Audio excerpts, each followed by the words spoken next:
idiot. So another question concerns the relationship of Web3 to live performance. What do you think, is there a possible connection or benefit of using Web3 with regard to live shows and concerts? In particular, the opportunity to localize that in some way. Do you see a way of building local scenes by publishing live shows on the chain? I'm going to give you my very personal point of view. And it is that the value in that kind of a setting is more of like a collectible item than a digital asset, which is a little bit different, right? So one example is you're going to be able to keep your tickets forever and not lose them, right? And have a certification of originality of that ticket. Besides that, I haven't explored it that much, but I don't see personally, and I might be wrong on this answer, but I think not everything needs to be on a global ledger that has a very local use, right? So yeah, that's kind of my vision on that. One of the responses to your comments regarding the need for musicians to actually become students themselves, right? To experiment with this technology, to learn, and then to educate their audiences. One of the follow-on questions that we have from the audience is, how would you explain to your traditional audience the benefits of actually learning this technology themselves? What would drive them from the traditional platforms that they use to the newer structures that you may be building as a musician? Why would they care? I think, and this is going to be a loaded answer, I think that on one end, you have to focus more on yourself than, let me see, how should I frame this answer? I think that not everything needs to live for free eternally on the World Wide Web. Not all creations. I think scarcity is a very important factor on valuing art. So audiences right now are used to everything free music. Spotify, we call the all you can eat of music, right? You pay $10 and you can eat all the music you want. The same as YouTube. You go onto YouTube and you can see anything for free, but not everything needs to be free forever. Just let's go back to the same example of the Mona Lisa. You can actually see the Mona Lisa online, but if you want to go see the Mona Lisa, you're going to have to pay an entry ticket to a museum. So let me give you an example. With the artist that I work with, Casbell, we sold one of her videos, which is a beautiful video. We sold a one-of-one print of the video, meaning that one collector has the one NFT, the one NFT that we put out to the market of that video, because it was an important video for us. Not all of the videos have the same importance. This one was a very important video for us. It took a lot of effort, creatively, monetarily. This was a special video. We sold it for a high price, right? So when we established connection with this collector, we offered him the possibility that he could reach out to us and ask us to put this video on private in YouTube in specific moments where he would want to brag that he was the only owner of the video. So we started playing with scarcity because we found out that we could hide the video on YouTube and make it available only during seasons, like an artwork would be available during a season on a museum, right? So the summer 2023, the collection by X artist is going to be in the MoMA in New York, for example. It will be there, and then they will be put back in the vault. And we are playing with that scarcity as well. So I think that, going back to your question about audiences will have, it will create friction at first, right?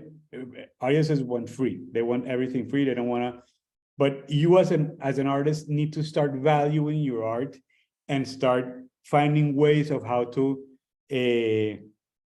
create dynamics with your audiences in which some stuff might be free. It doesn't necessarily need to be lower quality. It might be super high quality in order to engage new audiences and to grow your fan base, but there might be some pieces that you wanna have them be more scarce. And in that sense, every particular artist should have its own strategy on how to, and its own understanding of their own audience, right?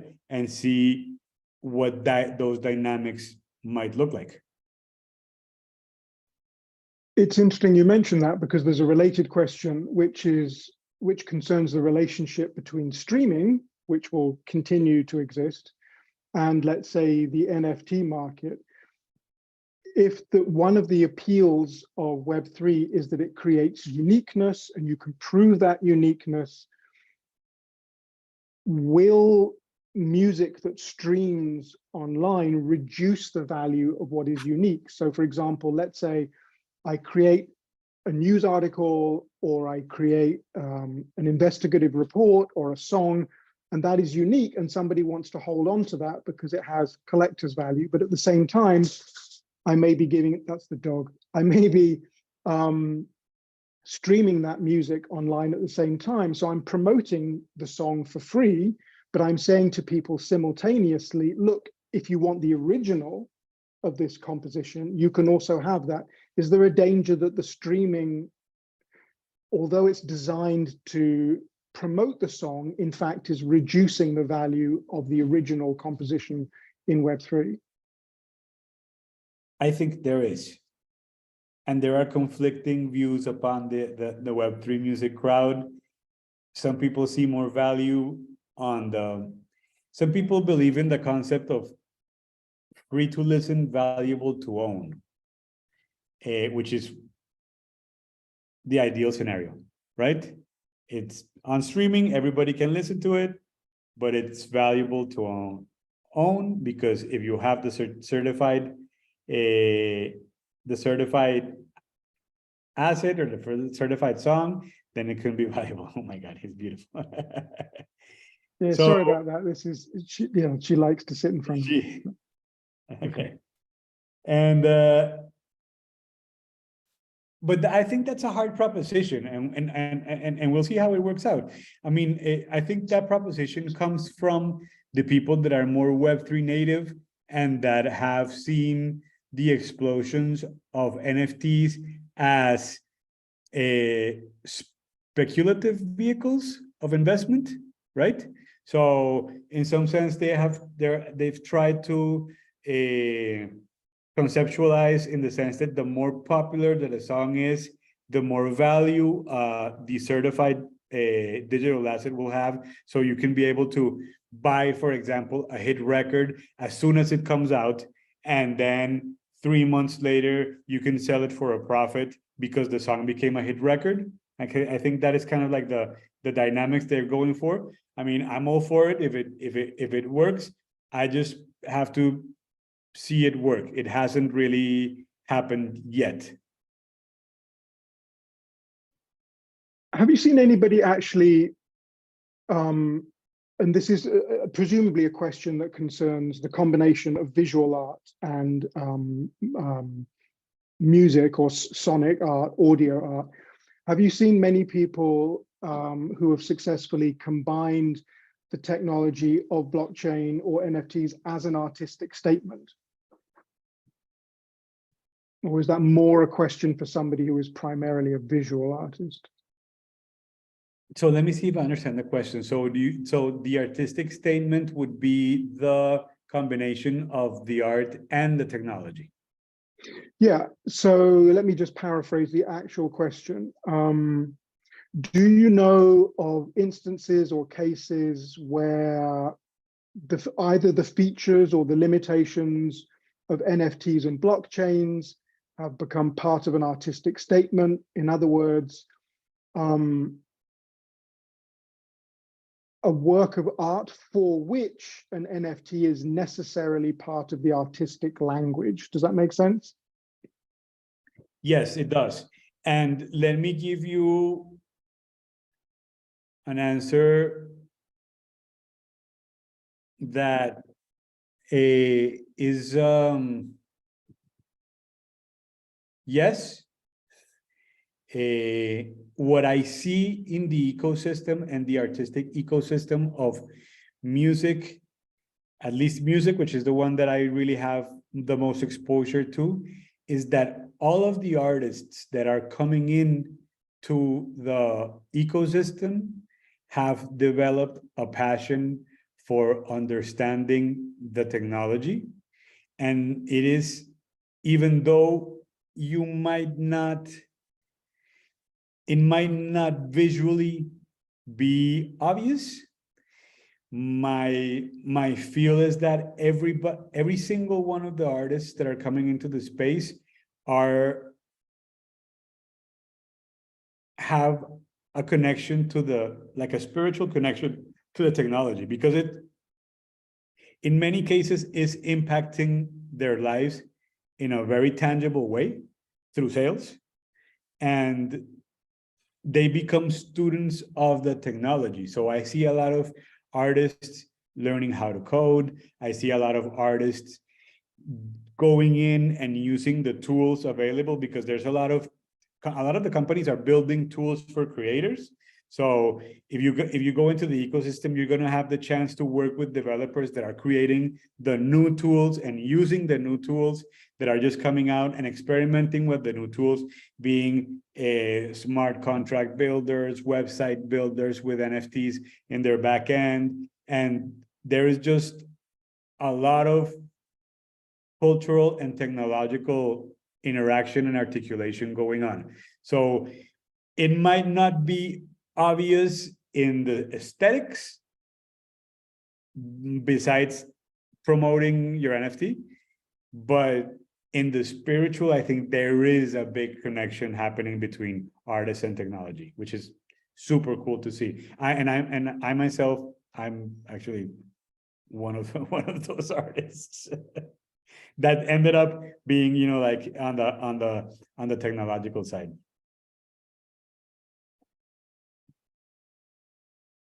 I can hear you. Sorry, yeah. If we accept that one of the advantages of Web3 is that it proves authorship, and therefore it guarantees fair payments to authors, that it allows people to create small streaming platforms from which they get the complete value of each and every stream. So they're not paying intermediaries, right? They're not paying Spotify, they're not paying Apple Music.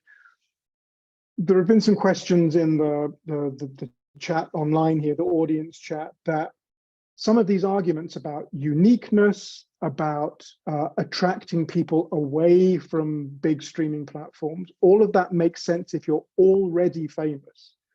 That if somebody said to me, well, here's a track, a brand new track, an NFT by Beyonce, I might think, well, she'll be popular forever, so that's a good investment. What would the benefits be of this for a small artist? I mean, we know that there are some legal benefits, that it helps with payments, it helps with intellectual property, it protects your copyright. But maybe if you're a young and beginning artist, then those issues don't matter to you so much, because nobody's going to steal your music in the first place. How would you advocate that young performers, writers in the early stages of their career, etc.? How would you advocate for them embracing this technology? Well, I have another hot take on that. Mm-hmm. And it is that this is a technology that is better, will be better capitalized on by the emerging artists. And let me tell you why. The public perception of the established artists is that precisely they're established. They have made their money, they have all the infrastructure at their disposal to monetize their art. On one end, I have seen a lot of backlash from NFT, from established artists selling NFTs and terrible sales.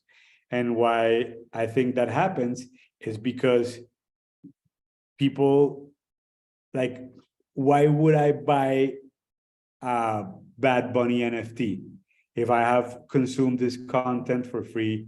If I know he's a multimillionaire breaking records and reeling in hundreds of millions of dollars a year, I'm not interested as an audience to better monetize Bad Bunny, help Bad Bunny better monetize. And on the other side, on Bad Bunny's side, and I'm using this as just a random example, I don't think that Bad Bunny is willing to also experiment too much with his monetization infrastructure, because these established artists have deals with Spotify, have deals in place with the DSPs, and this is a direct threat to those DSPs. So because it threatens their business model. So I don't think the established artists really want to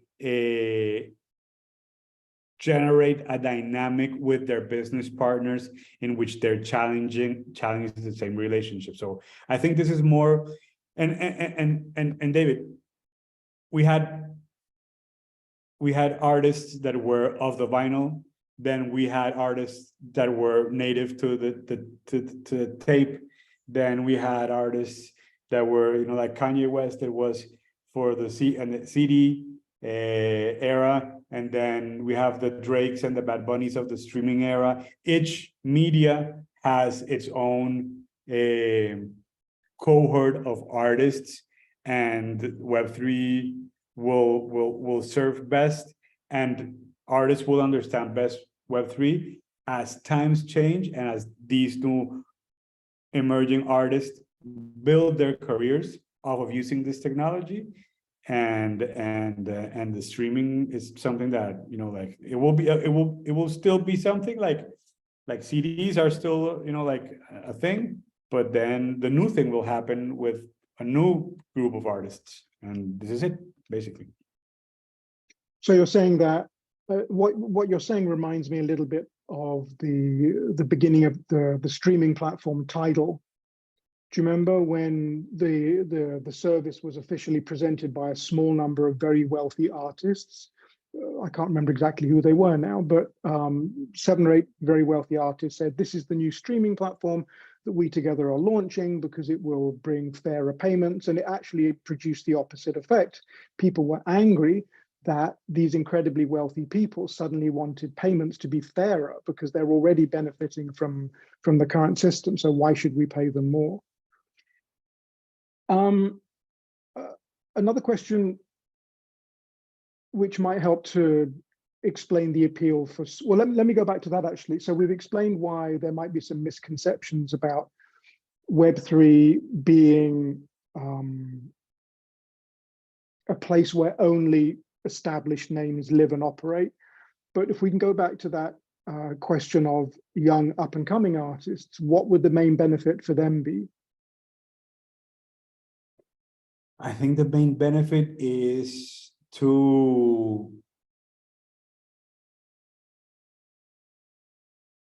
to innovate in their artistic development process and be able to break the mold that has been dictated by the big platforms, which is like a rule book, right? So you have to post X number of times a week. You know, like these platforms have been built on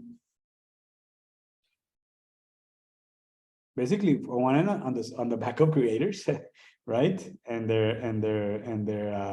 their content, and they also give you a rule book that you have to follow.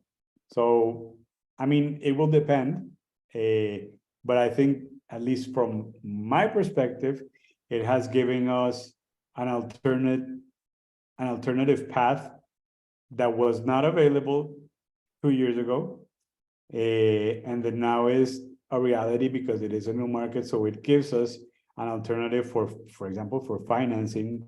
It has given us the opportunity to really, you know, like at least recoup what we have invested and get a cash flow, which in streaming was not possible.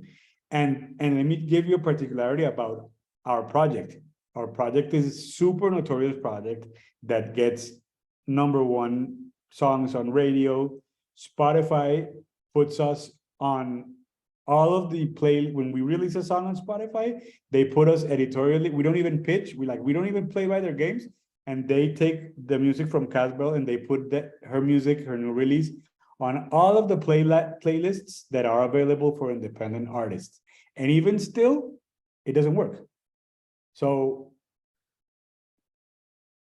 it gives us an alternative to survive, or really to be able to develop the artistic project, which in the other setting it's basically impossible unless you have a big bank account and you know, like an investment muscle that allows for big risk and continuous, you know, like marketing strategies, like a different type of infrastructure that is not usually available for the emerging artist. So if I can possibly paraphrase, what you're saying is that Web3 is decentralized and therefore it challenges the centralization, for example, of music by Spotify. And in a decentralized system, every single person is equally important. So even if it seems to you that you are a small artist, every person who adopts this technology, like a new democratic system, is helping to build an alternative. Would that seem fair? Yes. Great. One question that I don't think we completely dealt with, what concerns localization. What do you see, how do you see Web3 helping an artist to build a local scene? So let's take, for example, the situation in Russia. It's the world's biggest country. There are enormous distances between venues, between cities. So local scenes are very, very important in terms of making a living. How can, maybe with geofencing or some other tool, how can Web3 actually help people to create uniqueness in a particular geographic space? I think that, I mean, community building is essential in this ecosystem. And it is the same as how it is traditionally worked, and it's that you will build your audience from the local outwards. So I think community building is something that all artists should focus on. It is at first at a local level, and it will be the backbone of a jumpstart of any project will be the local support. I don't think that necessarily needs to do a lot with the tech. It's just that the tech might help in certain ways to financialize, to organize, to create community dynamics that might be more interesting for the communities, because we do have a lot of tools that allow for organization of communities, what we call DAOs as well, which is automating communities. That's a whole different topic, but yes, I think that community building at a local level is the most important aspect of an artistic career that is starting off and emerging, and then you can use tools to help organize and grow those communities and make them powerful as well. Somebody's asking about the best place to have the public, almost like a small auction house. Which platform would you suggest for bidding on a particular either composition or a group of compositions? For bidding as a group? Yeah. For bidding? Yeah, So, just like as in an auction. So not selling an NFT, not selling a composition, but actually having people bid on it.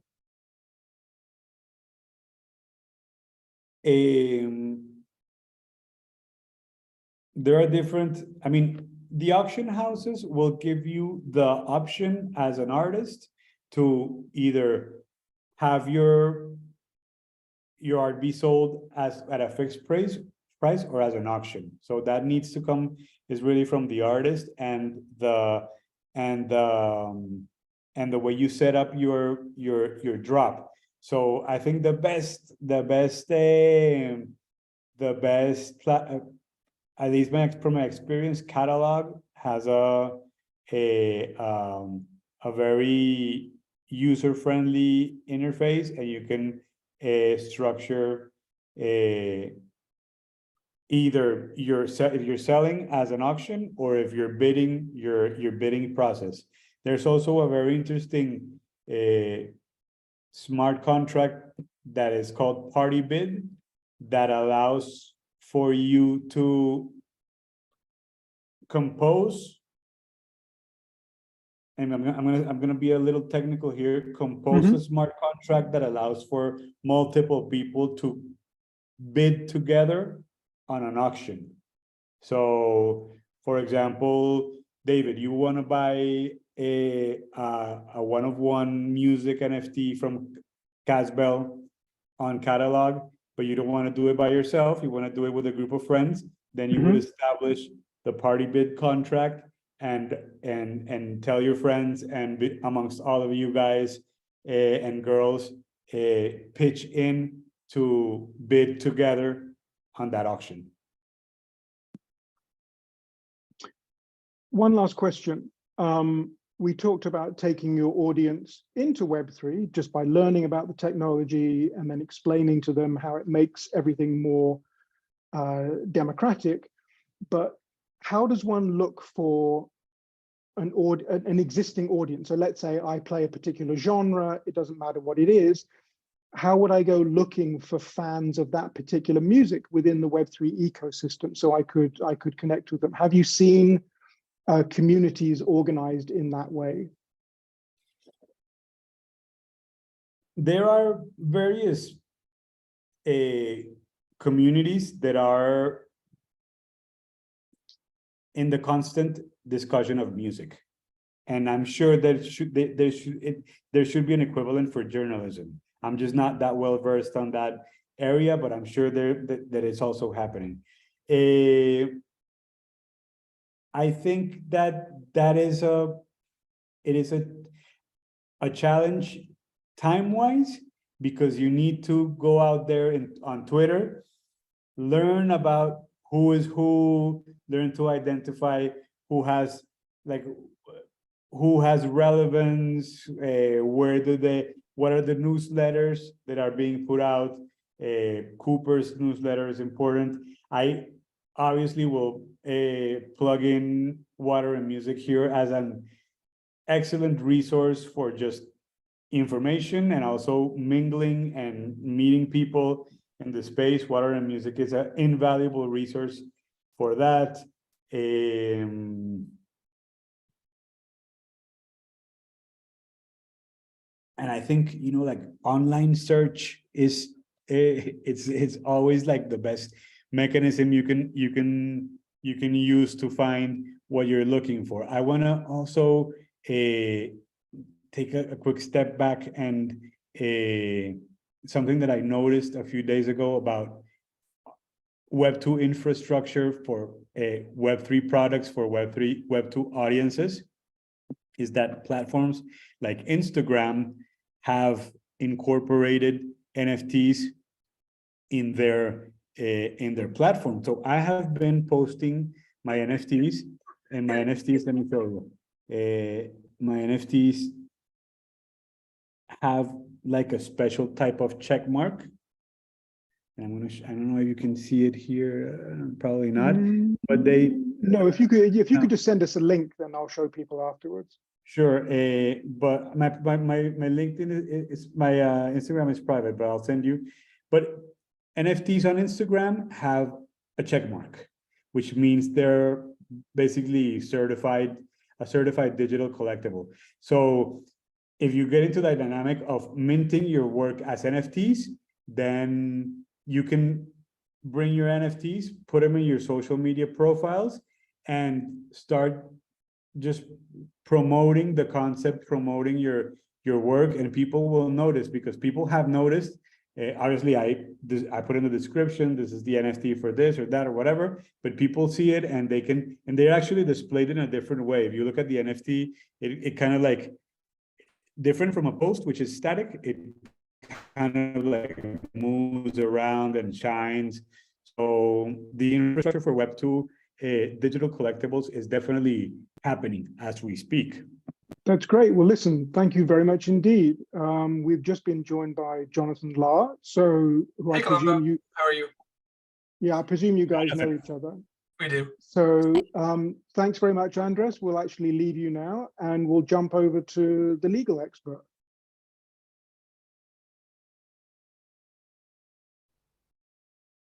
Thank you. I'll sit for a bit and listen to John. He's always got the best takes on all of the legal end. That's great. Thanks a lot. Bye. So very smoothly, we move over to Mr. Jonathan Larr, morning. who hi, nice to see you again. You too. Some of you may know him from previous boot camps we've done before, but just by way of a quick introduction, he's an entertainment lawyer based here in Los Angeles, and he's also a founding member of the water and music community. I've put a link to that community in the Telegram channels, but I've said it before and I'll say it again. I think that that's the best place to learn about Web3 and to find people who are interested in exactly what you do. So they have a really well-developed community on Discord. So if you ever use Discord, I'll put the link to that as well in the chat. But if you're looking for kindred spirits, people who are interested in your particular genre, for example, as we just discussed, in Web3, that, in my opinion, would be the easiest and most fruitful way to do it. So John's an entertainment lawyer. He began his career founding a company to manage artists in the US, in Europe, in the UK, and even in Australia. He then founded his own company called Icarus Law, which is where he now negotiates major record deals and publishing deals with major labels. And I just wanted to read you one line about water and music, where John is so important, that gives you a sense of the current direction of his involvement with this technology. And I quote, "Our mission is to make the music industry more innovative, more cooperative, and more transparent. We accomplish this through a social approach to exchanging knowledge, to building collaborative systems for music professionals in order to distribute and discuss industry-leading insights." So he's exactly the guy that we need to get some of your legal questions answered.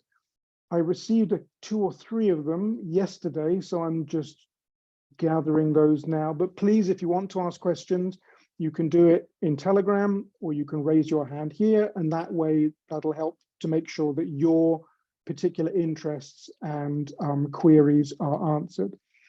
But Jonathan, if I can just begin the same with the same question that I posed to Colombo at the beginning. How did you get involved in this technology in the first place? What was the appeal for you? Sure. So for me, it started with, I think I signed up for the Water and Music newsletter, which at that point, I think the Discord was around, but not as big as it is now. And then I had Sherry speak in my UCLA class. I think she's spoken, I've taught that 4 times now. I'm teaching it for the 4th time right now. I think she's spoken every time. So I got to know her a little bit from that. And I joined the Discord. And I think that was season 2, I believe, when they started doing their research reports, when I started getting involved in that. And then, so I started because of Sherry and getting to know her in the community a little bit.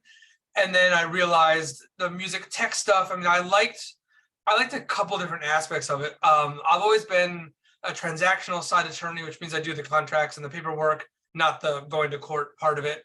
So I've always been transactional and almost always artist side.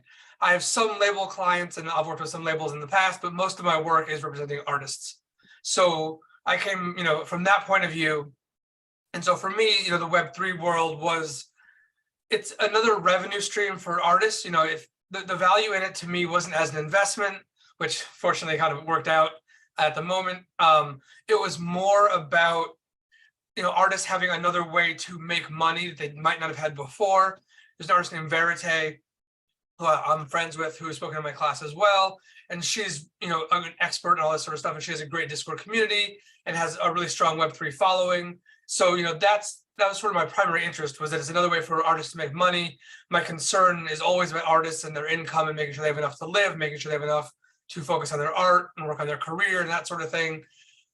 And then out of that came a couple of projects I worked on for Water and Music, which I'm sure we'll talk about, but that was sort of my primary focus. And then I realized as I worked on this stuff, what I liked about the Web3 is, so in my day-to-day, most record label sort of world, most of the stuff is pretty figured out. There's stuff around the margins that gets pushed because one thing or another happens, the law changes a little bit, but mostly if I get a record deal in, I know it's going to be in there. I know what the sections are going to be. I know how it's going to read. There's nothing really new in there. Whereas in this Web3 world, everything was new. So it was an interesting sort of headspace to be in, which is, okay, there aren't really standards that exist. So let's imagine what the best possible scenario could be. Let's try to set some standards in this space. What's the best possible way we can set this up for success in the future? So kind of that mindset was really interesting to me, of kind of problem solving for problems that don't really exist necessarily. Problem solving in my other world is pretty much just going out and, finding answers or talking to people and getting solutions that way. Whereas this was making new stuff up. And so the combination of another revenue stream for artists and in a space where you're kind of setting standards. I realized I liked being in that headspace a lot. So between, the people involved in Water and Music, the benefit for the artists, and in terms of the problem solving mindset, I think is what I ended up really liking about all this stuff. And then obviously did the Web3 NFT stuff and then the creative AI stuff, doing now, all of that kind of has that similar link. Could you maybe say then a few words about Water and Music? And again, the link is in our Telegram channel. Explain what type of community that is and how it's useful for not just musicians, but creative individuals who are interested in Web3.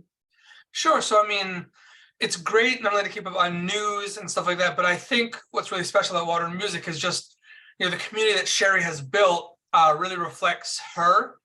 And I like saying this when she's around because it embarrasses her, but she's just a really impressive person in a lot of ways. She's late 20s, but super, super smart, but not only very, very smart, but also very kind of socially aware and very aware of kind of the people she wants around her and the community she builds. And, for a community that has 2,000 plus people to have, I'm sure there's difficult people, on the actual moderation side, that sort of thing of the Discord, but, everyone I've worked with pretty much in the community has been really great. So it's a combination of everyone sort of interested in the same things, everyone kind of working on similar goals with similar interests, but it's also a very intentionally curated community. It's certainly, I guess they say, a community kind of reflects its person in charge. And in this case, I think it does in the best way, which is everyone's smart, everyone's really interested, everyone's really kind, everyone's really, interested in working on these problems and solving these puzzles together. So it's just a really great community of people. And I think that's, you know, at the end of the day, that's what matters the most, is that everyone is, you know, just a good person and everyone is good to work with, and all the individual teams and everyone is just a really good, you know, place to be, a really solid community to be a part of. Thanks. So let's just start with one of the first questions. This is actually a question that I received yesterday, but it's a good foundational place to start. How can Web3 or blockchain technology help creative individuals get their fair share of income from the distribution of a composition? Well, from the distribution of the composition, I mean, if you're talking purely about, you know, streaming and physical and those sort of royalties, you know, publishing royalties, it's harder. I mean, I think you reframe it a little bit in terms of Web3 being able to introduce, not necessarily, you know, there are certainly people working on, you know, making royalties clearer. There's a company called Revelator, which basically what they do is they analyze your revenue stream and they issue micro loans. So instead of receiving your, you know, let's say in this case, your composition streaming revenue in a quarterly basis like you normally would, you receive it on a weekly basis. They give you micro loans essentially based on your historical earning ability for, you know, your compositions. So there are certainly people reframing it in that way, but there's also adding on new revenue streams. There's revenue streams from, you know, the sale of NFTs. There's revenue streams from, you know, people being active in your Discord, people buying NFTs, people, you know, coming to your shows and scanning things and buying merch, all those sort of things. Those are kind of traditional revenue streams. But, you know, I think in terms of specifically the composition side and the publishing side, you know, there's a company called Legato I've worked with, which is trying to kind of streamline the sync world, which is, you know, basically syncing is putting music to a moving image, film, TV, that sort of thing. So it's kind of streamlining sync by simplifying the contracts and getting rid of the middleman, hopefully trying to kind of, so if someone says, okay, I need a piece of music for this thing I'm working on, they can find an artist and together they can use the simple contract that I drafted and kind of streamline the process that way. So, you know, there's a couple different ways. It's a new revenue streams, it's streamlining revenue streams, it's making, you know, kind of reframing how often you get paid. It's kind of making it a little bit clearer, a little more transparent, like you talked about in the beginning. You know, blockchain, one of the big benefits is being able to see the transactions that occur, so making it more transparent. So I think in terms of, you know, composition side distribution, it's, you know, the actual effect it has on streaming income is not necessarily huge. There are certainly platforms where you can stream music that you buy from NFTs, but, you know, as far as I know, none of them are really getting, you know, very far yet. There's kind of a meme in the world of people saying they want to be the new Spotify, and it really hasn't. There's no Web3 Spotify. You know, maybe there will be, maybe there won't be, but I think it, you know, it's in a couple of different things, like I said. So it's a kind of a little bit of a specific question, but I think, you know, hopefully that answered kind of the areas around it where it can be not only be improved, but also add on to the royalty streams that an owner of a composition can bring in.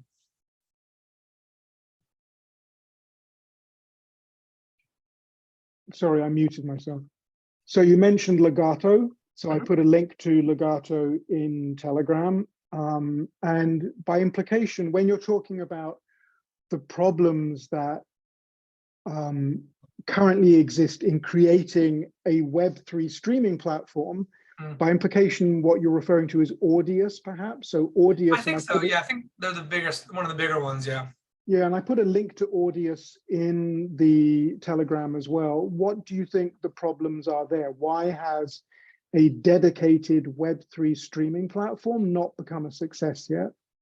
I mean, I need to kind of refresh myself on how Audius works, but I think the main way these Web3 streaming platforms works, I think it's only NFTs that you buy. I believe that you can, I'm not sure, do you have to buy NFTs to be part of Audius, or I don't know how it works, but I mean, I think it's the same problem that, you know, the whole area is having now, is just that NFT is not a positive word in, you know, even the Web3 world. It's not great, but certainly outside of the Web3 world, if you ever look at, you know, Reddit or really any artist who announces an NFT project, all the comments are negative.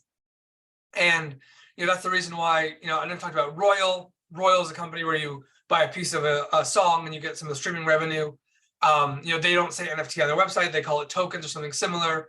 Sigur Rós, the Icelandic band, released an NFT and didn't call it NFTs. They had another word for it, something, an Icelandic word.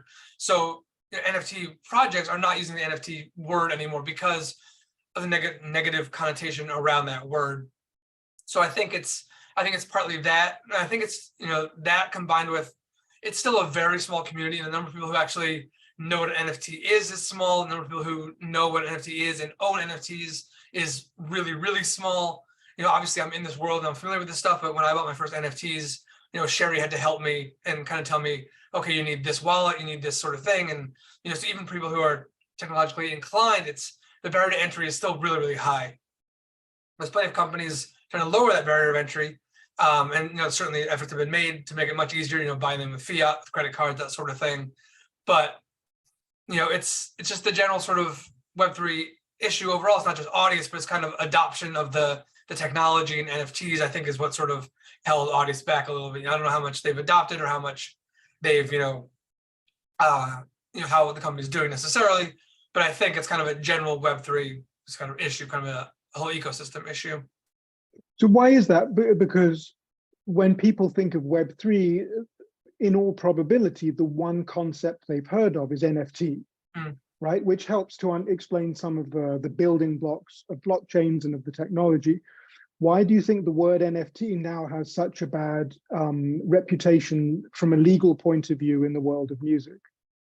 I mean, I think the problem is that whenever there's something super popular, and we're seeing it now with generative AI, there's going to be people who jump onto it who don't care about it is maybe too strong of a term, but basically they jump onto it purely because it's the new thing and not because they understand what it is or because it makes sense for them as an artist. When you work with an artist, you kind of, so you look at the whole world of opportunities available to them, from making TikTok to Instagram to all that sort of stuff. And you need to understand for that particular artist what works best for them and their brand and what they're good at. One artist can't be in every single world because there's not enough time, but also because I think fans are smart enough to know when an artist, they're not being authentic.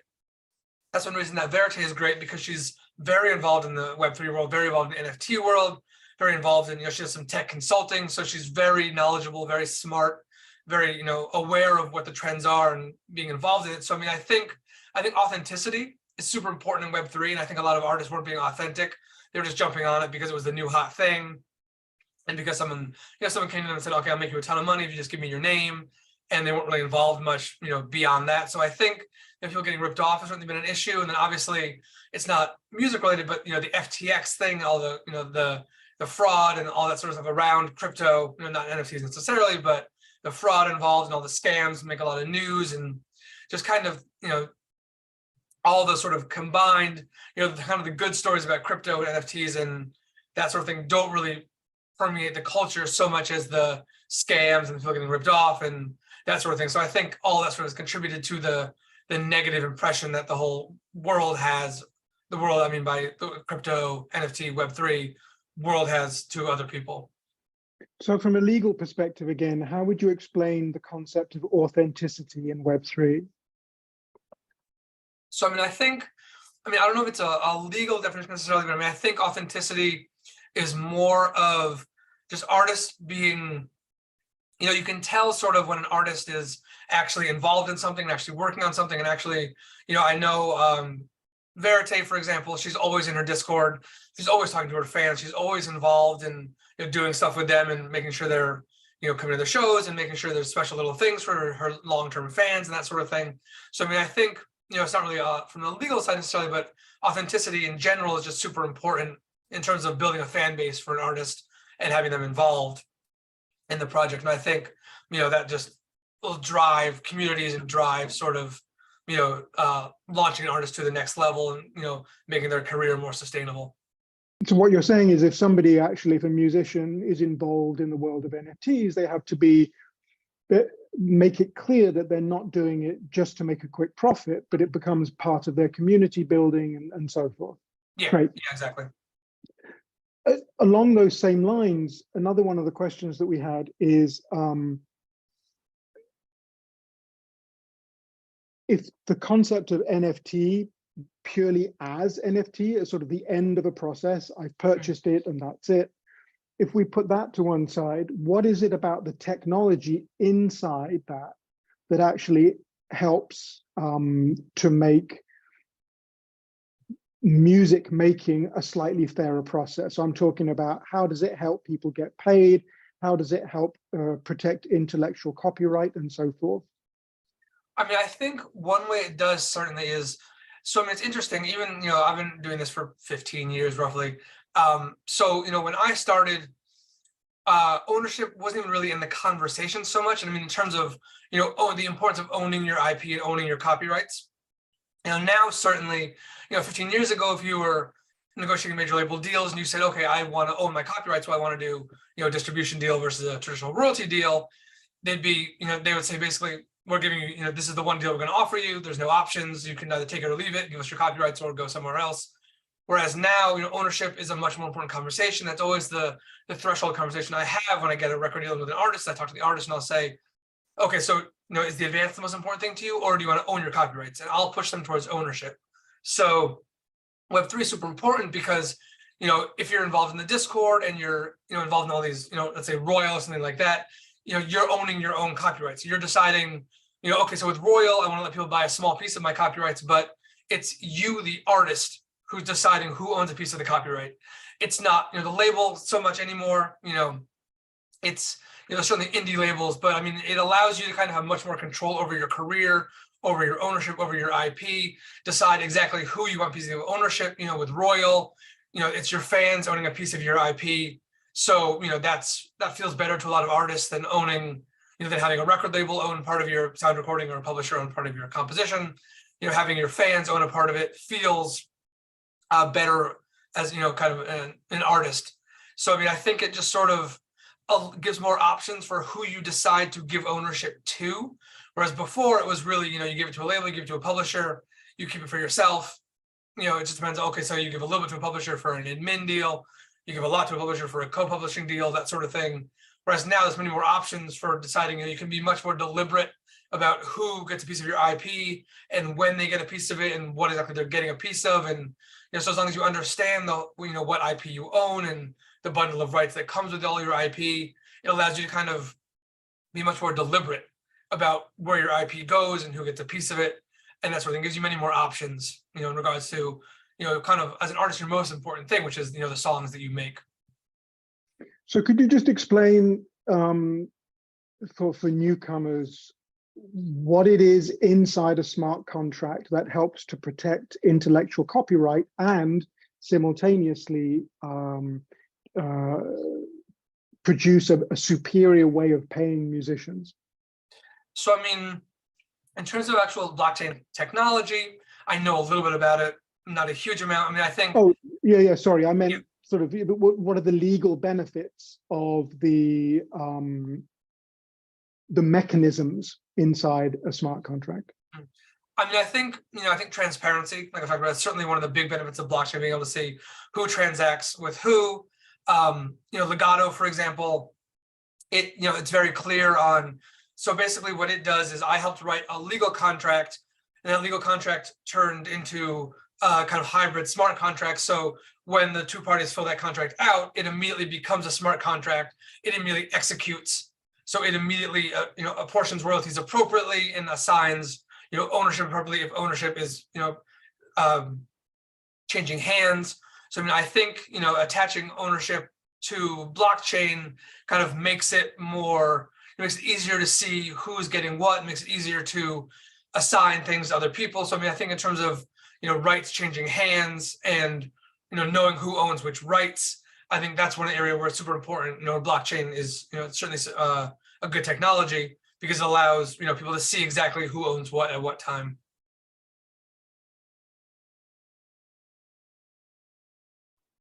One of the questions concerns whether or not the information within that file is editable. What if you find out that the information, the legal information inside the music is not actually correct? What opportunity do you have to edit that or appeal against it? So that's a good question. So one of the big projects I did with Botero Music was the contract builder. So after season 2, I think season 1, the first season I worked on with them, what we did is basically we read through every publicly available music NFT content we could find, and redlined it, meaning we just kind of commented on it. And a lot of them weren't good. And by that, I mean, just in fundamental ways, they mixed up sort of the basic copyrights in a song. They mixed up like the most basic day one music business class sort of things. So I had the idea to create sort of a template that artists who were selling NFTs could use that would at least be correct. And that kind of evolved, so with the Water Music, the way that works is I suggested the idea to Sherry and Young and some other people. And then it became a big, a team of 10 people or so that I led, and it became sort of a piece of software. We're working on the third version now, where sort of you answer a series of questions. And as you answer those questions, a contract populates, and then artists can use that contract when they're selling NFTs with certain, then NFTs with certain benefits, that sort of thing. So basically, they could generate a contract based on that. And one of the questions we had was, okay, so let's say someone uses this contract to sell an NFT, and there's a certain number of writers on the NFT, but then there's a lawsuit and the writers change. We need to be able to change the smart contract. So there's mutable and there's immutable smart contracts. And that means, I think mutable is the changeable one, immutable means unchangeable. So the NFTs that are created, at least with my, with the software, with the contracts that we use, and contracts, I mean legal contracts, not smart contracts, NFTs that had legal contracts attached to them, usually as a PDF or something like that on OpenSea, it had to be mutable. It has to be changeable because ownership changes. So when you sell an NFT, I think you can set it to immutable or immutable, but in the music world, they all need to be mutable because they need to be changeable. The most recent version of the contract software that's not out quite yet is we're putting splits in, which means you have multiple owners of an NFT. And in that case, then you get issues of, okay, so if it's changeable, who has the power to change it? Should it be a majority vote? Should it be one person in charge of making the changes? So there's other decisions kind of that flow from that. But it's a good question, because that's absolutely something that we dealt with. Is it has to be changeable because it has to be mutable, which means that all these other kind of things flow from that. But yeah, absolutely, there's going to be situations where there's lawsuits. The example I was using in my class is Old Town Road, the Lil Nas X song. So the beat that he purchased from whatever website he bought the beat from, unknowingly to him, contained music and lyric, I think music, that was the work of 9 Inch Nails, of Trent Reznor and Atticus Finch. So, and the song was already out, released, it was already huge. So he had to go to them, or his label had to go to them and, basically get permission to use it. They could have taken it down if they wanted to. They ended up just taking half. So if you look up the writers for Old Town Road, Trent Reznor and Atticus Finch are listed because it uses, some of their music. So, in that case, the writers on the song needed to be changed. So if it was an NFT and the ownership was, done that way, then it would have to be changed, on the smart contract actually had to be changed, which means it has to be a mutable NFT. So that's a good question. That's kind of something we dealt with, very recently. What you referred to there were the different seasons at Water and Music. So could you just explain which of those have had legal importance? So just for the audience. Mm-hmm. Yes. Yeah, so I think... Oh, sorry, just very quickly. Why don't you say, so explain what the seasons are at Water and Music, because if you go to the Water and Music website, you'll see that the investigations, the research are organized according to various seasons. And please, if you could explain what those seasons are. Sure. So each season is kind of a theme or a topic. So it's kind of looking into one area of the music tech world from every possible viewpoint. So legal is always one aspect of that. They've done, NFTs, I think it was season 2. They did metaverse. The legal aspects around that were kind of, I didn't do as much in that project, but the most recent one is creative AI. So each season is a topic, and everyone kind of says, okay, so within this topic, what areas of research do you think would be important? What would be interesting? And then people suggest ideas, and then, and kind of teams break up, and then each individual team kind of releases an article or a presentation around their topic. So in my case, it's been, the NFT contracts, and more recently, the terms of service for, that creative AI companies have used. So it's kind of, there's usually some sort of ethic aspect of it. There's usually some sort of aspect to it, saying, talking to company founders and seeing what's actually being done in the space, what companies are doing, what they're working on. That's always one aspect of it. So each season is kind of a different topic, a different focus. And there's also season agnostic projects, which my contract builder is, which kind of lives outside of that regular schedule. And in that case, we kind of release new updates whenever we feel it's important, whenever we feel like there's a new addition that would be worthwhile. So there's sort of the basic season projects, and there's season agnostic projects which exist outside of that world. But the biggest pushes are the season projects, which focus around a big topic in the music tech world at that time. So it's been NFTs, it's been metaverse, and now creative AI. And I think that's all of them. I don't know if there's been another one, but those are the three that I've been around for. Yeah, that's great. Thanks very much. I have a choice of questions here. Oh, here's a good one. So if the smart contract is basically the official record of the legal status of a composition, who owns it, who wrote it, to whom does the copyright belong, how many people were involved, what percentage they should get.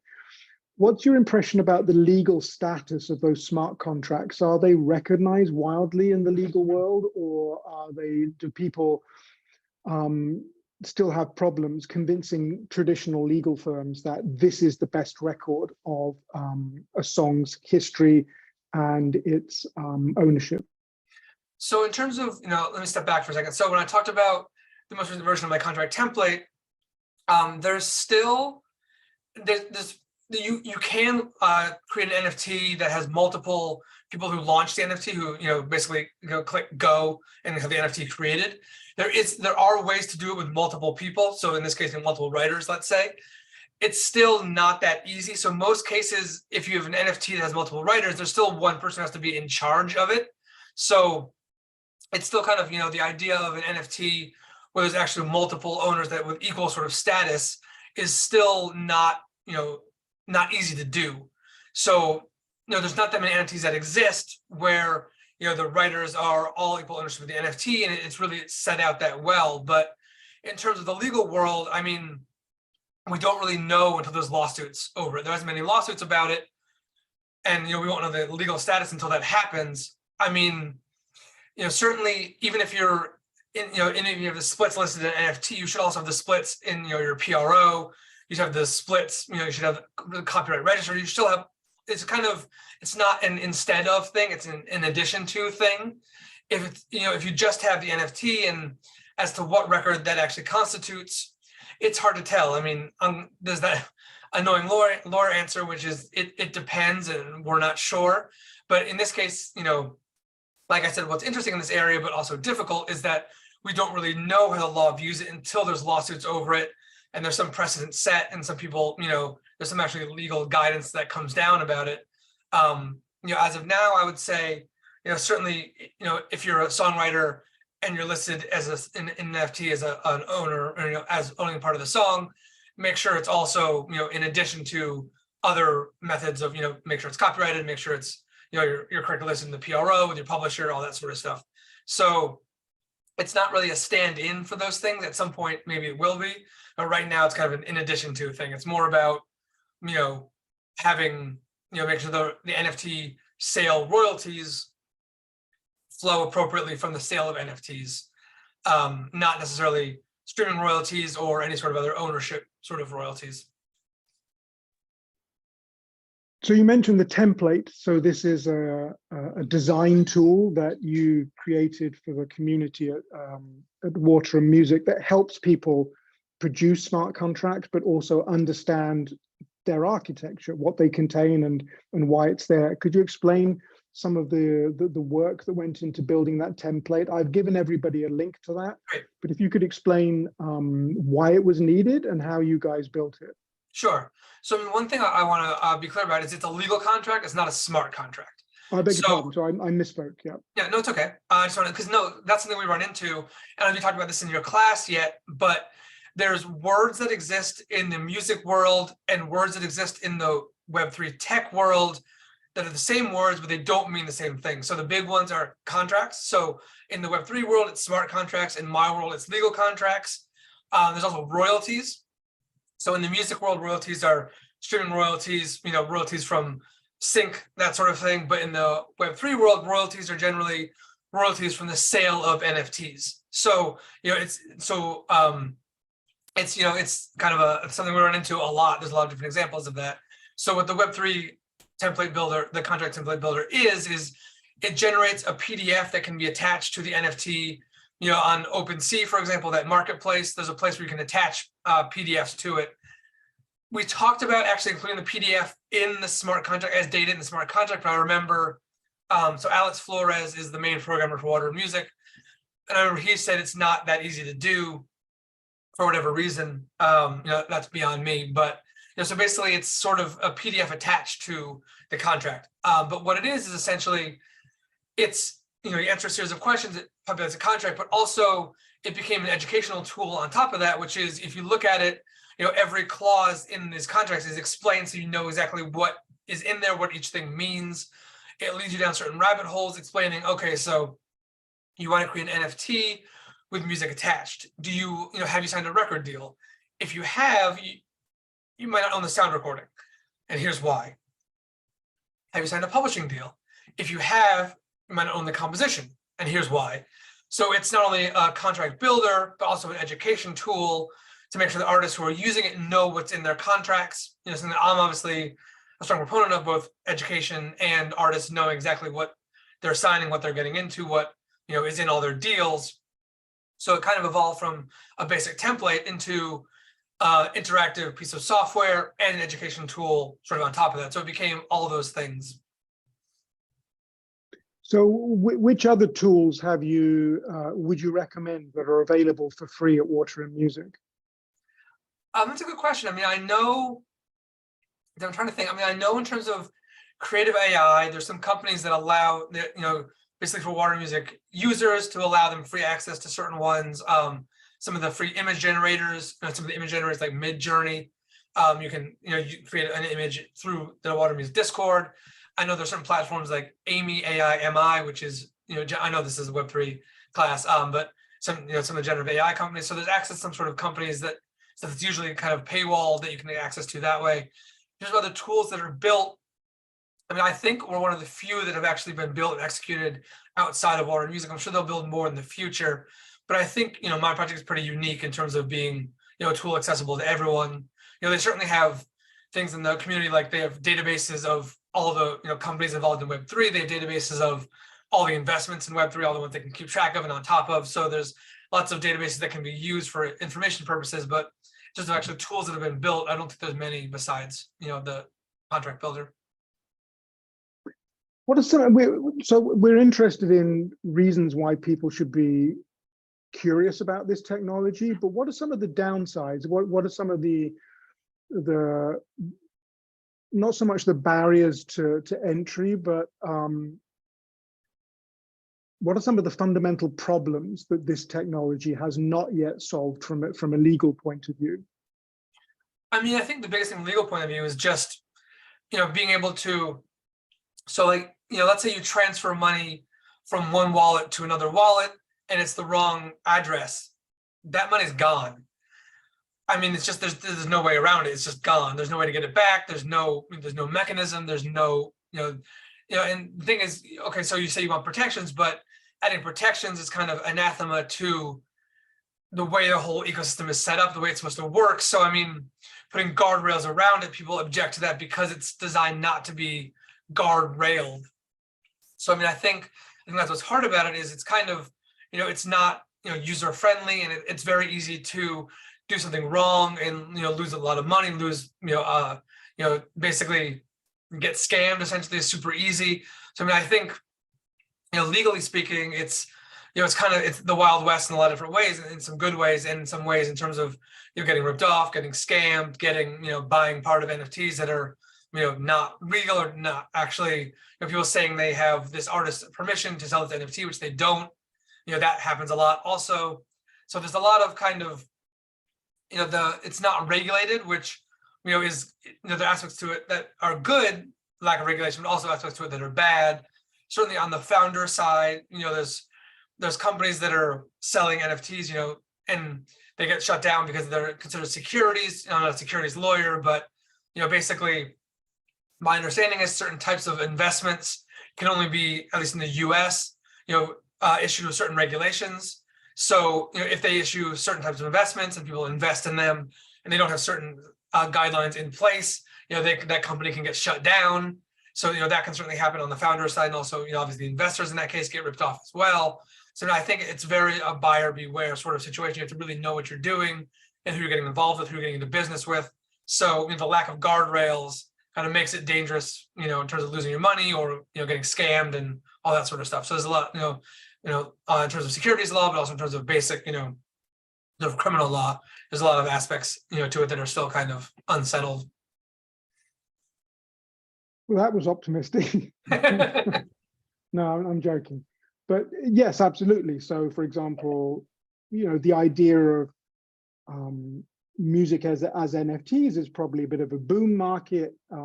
Sure, some people want to collect this, but once that market has passed, where do you see the primary benefit going forward several years down the line? Sure. So, I think, for me, like I said, my focus is always on artists. So, I keep coming back to Verite, but, she's a great example if you want to look her up. But she's doing things like, so she had a new album. So as a teaser for the album, she sold a long sleeve t-shirt. And what that t-shirt had is it had a thing on the sleeve where you could scan. And so you scanned that and you got an NFT, which included an unreleased song that you could listen to.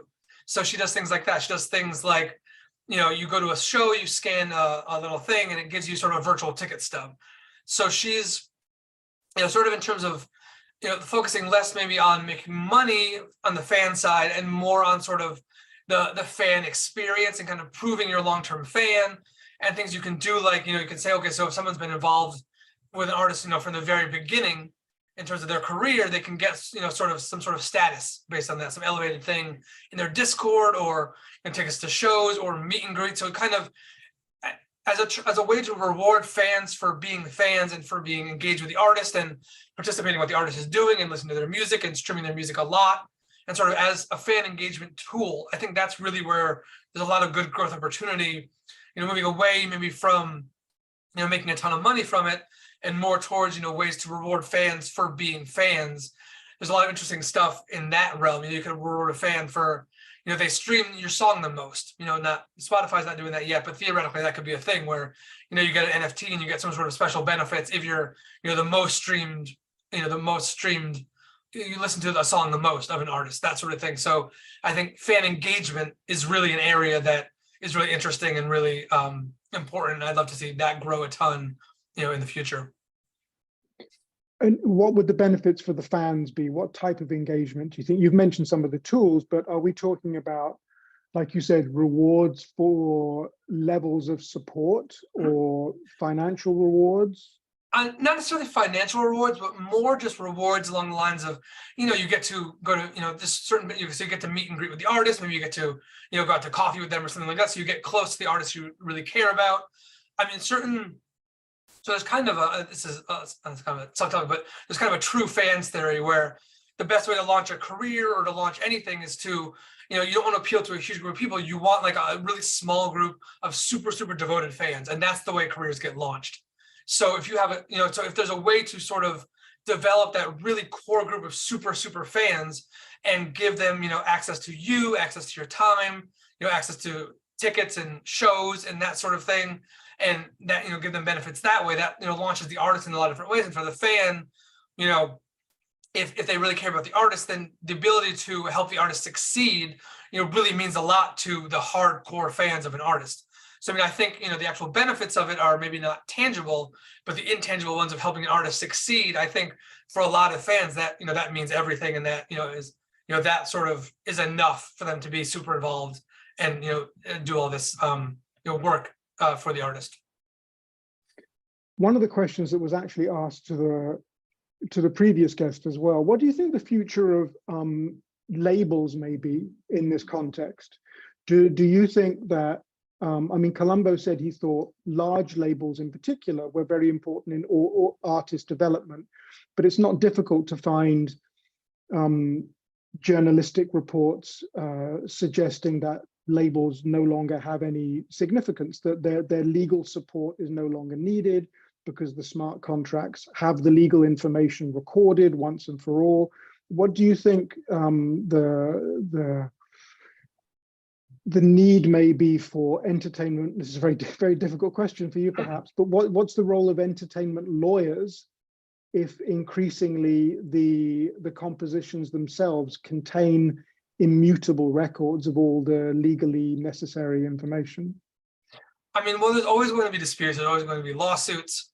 There's always going to be sort of, at some point the contracts have to be negotiated and sorted out.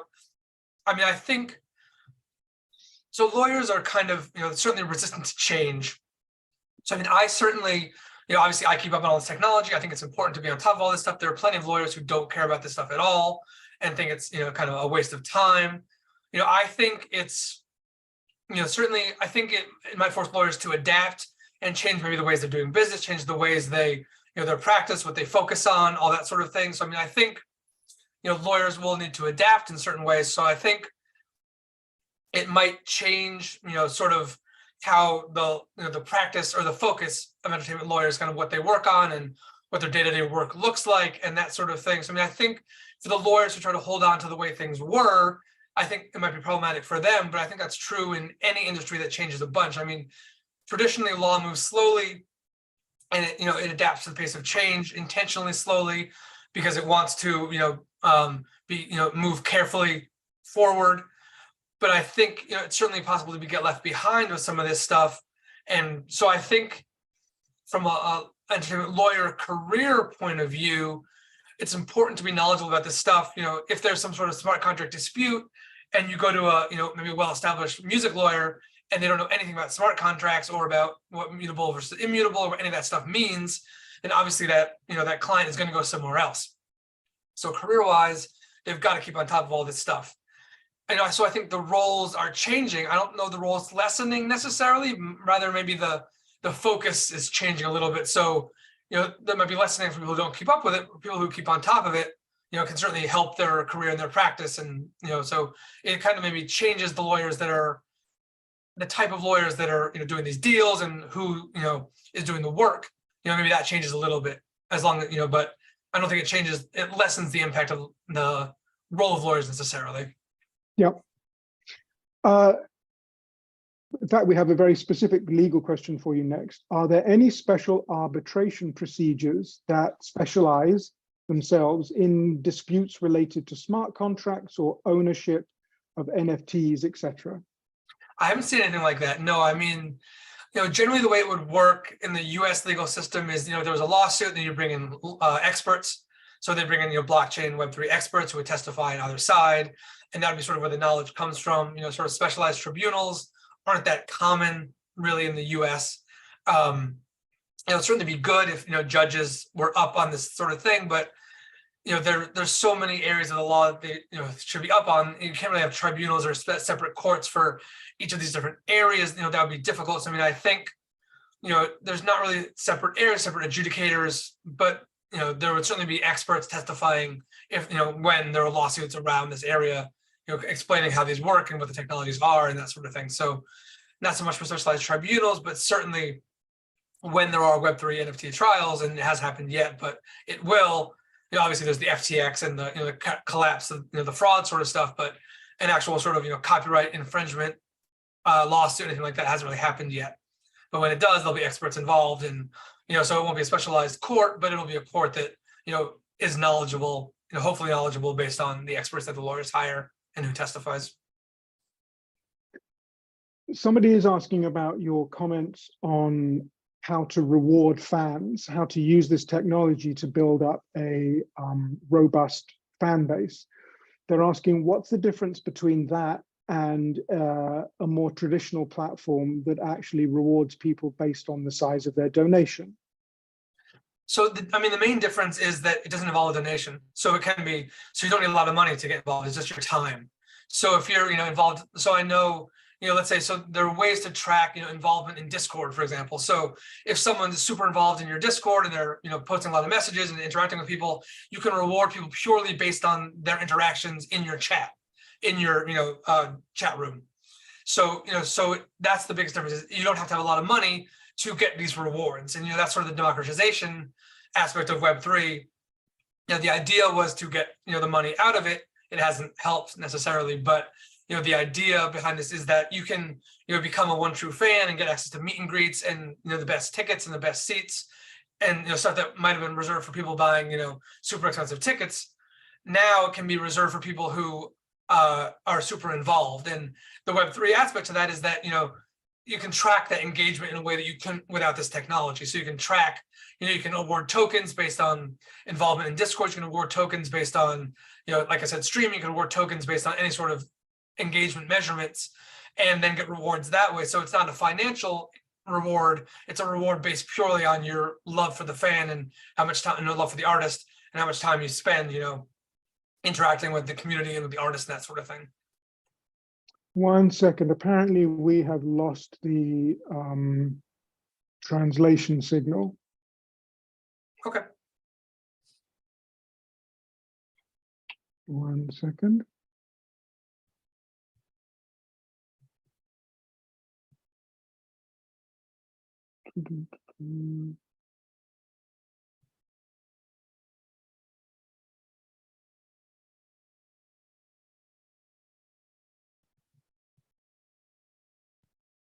Let me see if that fixes anything. We only have a few more minutes anyway. Sure. In fact, let me ask you. I'll ask you one final question, which is just because it's quite broad. What do you think the role of AI will be? Again, from your viewpoint of legal expertise. Will that dramatic? Sorry, go on. Yeah, so I mean, I just had Sherry in my class and I asked her the same question. And the question I asked her was whether sort of the hype around it is, whether it's realistic or not. I mean, you can kind of see that the communities, sort of, generative AI, creative AI is where the hype is right now. People say they'll, certainly, destroy careers. And I think there are certainly areas where it's going to have a huge effect. So there's an area of music called library music. And what that is, it's the collection of music that, TV people can go to if they need, let's say, so they have a scene, it's, let's say they need, a 1960s US, American hippie, sort of folk acoustic sort of vibe music.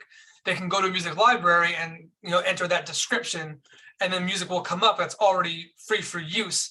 And with those descriptions. Now with creative AI, they can go to some of these technologies and enter in a prompt saying, okay, make me music with those same characteristics, 60s, American, folk, acoustic, and it'll generate music in that style. So that's going to pretty much, be really, really bad for library music, which, previously there were artists whose whole career was writing music just for libraries. Maybe they played shows, but maybe they didn't play shows at all. Maybe they didn't even release any music to the public, but they made enough money writing music just for those libraries. They could sustain a whole career that way. That's going to kill that particular type of artist, essentially. It's going to kill that whole way of life for a certain artist. So, there's certainly areas where it's going to be very, very difficult for artists, and it's going to change, what they can do. And I mean, the question kind of comes down to whether it's going to reduce the revenue streams for artists or just change where the revenue streams are, and so introduce new revenue streams in different places. It's hard to say. You can look at it sort of, even for lawyers, it's changing things. There's people trying to use AI in court, which isn't a great idea, and that kind of got shut down in terms of a lawyer using AI to argue cases, that sort of thing. But so in my world, where it'd be useful is when I get, let's say someone wants me to draft a contract. The first step is I look through my database of contracts I have in my hard drive. I see what I have that's applicable. If I can't find anything useful, I'll go on, obviously go on the internet or talk to people I know, try to get contracts from them, and then kind of pull language together and draft a contract based on that. You don't write it from scratch, you kind of Frankenstein it together and then edit it from there. With AI, I could theoretically say, okay, I want to do this type of contract. Show me, 10 types of this type of clause. And it would show me 10 examples of this type of clause. And I can say, okay, I want language from this one. And so I can build a contract that way. So kind of would streamline that process. There are research attorneys who, that's their whole job, they might lose their job based on that. So it might shrink the legal market in that regard as well. So, it's certainly going to have an effect on a lot of different areas. How much that effect is going to be is still sort of up in the air, but I don't think there's any doubt that it's going to have an effect on, certainly certain types of careers and certain ways of making a career and making a living are going to be lost because of creative AI. That's great. Well, listen, thank you very much for your time. Would it be okay if people reached out to you on Discord through the Water and Music group? Yeah, of course. And they can have my email address too if they want that. Oh, email, even better. Fantastic. Yeah. Okay, well, that's very kind of you. So yeah, anybody, if you have any questions, we can still continue to contact Jonathan so you get wonderful legal advice. But in the meantime, thanks very much for your expert opinion. Yeah, thank you so much for inviting me again. Okay, see you later.